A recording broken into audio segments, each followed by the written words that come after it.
देखी दुनिया सारी, घूम आए चारों धाम, मांडवगढ़ के मंदिर में देखे चतुर्भुज श्री राम।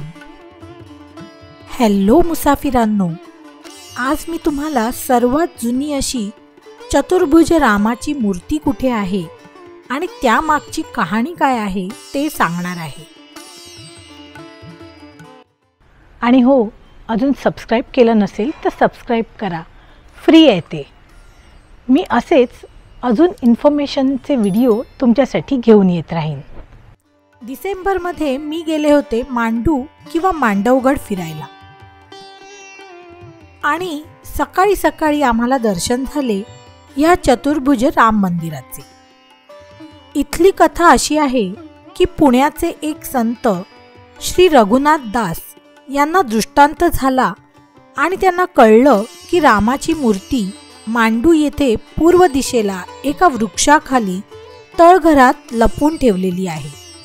ते मांडूला पोचले तेव्हा तिथे महाराणी शकुबाई पवार यांचं राज्य होतं।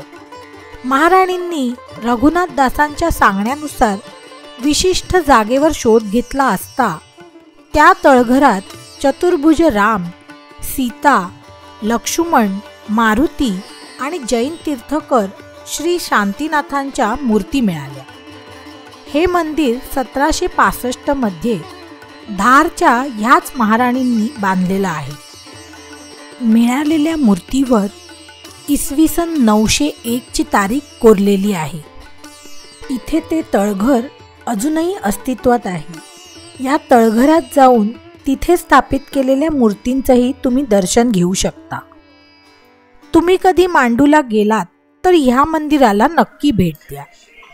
आज तुम्हाला थोडीशी जरी नवीन माहिती मिळाली असेल तर या व्हिडिओला नक्की लाईक करा। धन्यवाद।